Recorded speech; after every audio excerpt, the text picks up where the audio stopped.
hello बंधुসকল চাওক এটো এটা নোটিফিকেশন এটো গভৰ্নমেন্ট অফ ইন্ডিয়াৰ তৰফৰ পৰা আহিছে আৰু এটো আহিছে 7 তাৰিখ 2 মাহ 2025 চনত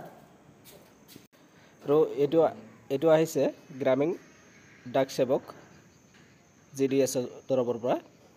আৰু ইয়াতে যথেষ্ট সংখ্যক পোষ্ট আছে আমাৰ অল ইন্ডিয়া লেভেলত আৰু অসমতে আছে টোটাল ইয়াত যদি আমি পোষ্ট কও তেনেহলে 21413 পোষ্ট আছে আৰু ইয়াৰে ভিতৰত আমাৰ অসমত আছে 143 পোষ্ট আমাৰ অসমত আছে গতিকে ইয়াৰ কোৱালিফিকেশন কিনো যথেষ্ট কম জাস্ট 10 পাস হলে হল আৰু ইয়াৰ গতি ডিটেইলছ খিনি আমি আপোনালোকৰ অতি কম সময়ৰ ভিতৰত আলোচনা কৰিম আপোনালোকৰ বন্ধু বান্ধৱ লগতে ভাই বন্ধু যিবিলাকে আছে আপোনালোকে এপ্লাই কৰিব পাৰে চাওক ইয়াত ডেট আৰু ইয়াৰ এপ্লিকেশন ডেটটো দিয়া আছে ইয়াত চাওক এপ্লিকেশন ডেটটো হৈছে 10 তাৰিখ 2 মাহ 2025 অৰ্থাৎ এইটো মাহৰ 10 তাৰিখৰ পৰা এপ্লিকেশন আৰম্ভ হৈছে আৰু এইটো 3 তাৰিখ মাৰ্চৰ 3 তাৰিখলৈকে চলিব আৰু ইয়াৰ এডিট বা কাৰেকচন যেটো আছে এইটো মাৰ্চৰ 6 তাৰিখৰ পৰা 8 তাৰিখলৈকে এইটো চলিব গতিকে এইটোত আপোনালোকে এপ্লাই কৰিব পাৰে এপ্লাই কৰাৰ আনকন্ডিশন বিলাক কি আছে এইটো চাই লও সব আপোনালোকে ডিটেইলছ খিনি পঢ়িব পাৰিব সাইটত গৈ ইয়াত সেলাৰি যথেষ্টখিনি দিয়া আছে আপোনালোকে চাওক যেটো আমাৰ ব্ৰাঞ্চ পোষ্টমাস্টাৰ আছে আৰু ইয়াৰ কাৰণে সেলাৰি আছে 12000 ৰ পৰা 29380 টকা লৈকে আৰু যেটো এসিস্ট্যান্ট ব্ৰাঞ্চ পোষ্টমাস্টাৰ আছে ডাক সেৱক আৰু ইয়াৰ কাৰণে আছে 10000 ৰ পৰা আৰম্ভ কৰি 24470 টকা লৈকে আৰু ইয়াৰ এজ লিমিটটো বহুত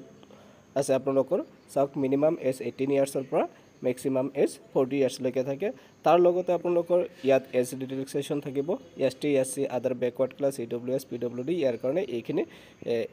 এজ ৰিলেক্সেশন আছে কিছুমানত 5 ইয়াৰ্ছ কিছুমানত 3 ইয়াৰ্ছ কিছুমানত 10 ইয়াৰ্ছ এনেকুৱা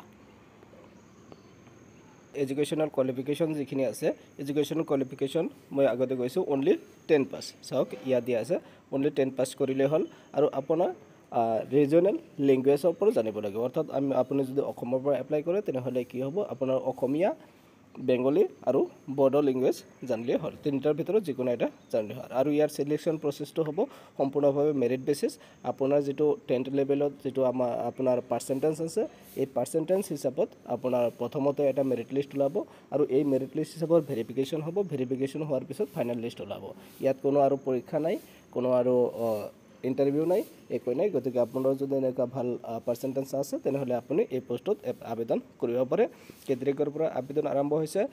10th ফেব্ৰুৱাৰী অৰ্থাৎ এইটো মাহৰ 10th ফেব্ৰুৱাৰীৰ পৰা আৰম্ভ হৈছে আৰু এইটো লাষ্ট 3 মাৰ্চ লৈকে চলিব 3 মাৰ্চ লৈকে এটো চলিব আপুনি এপ্লাই কৰিব পাৰে থ্যাংক ইউ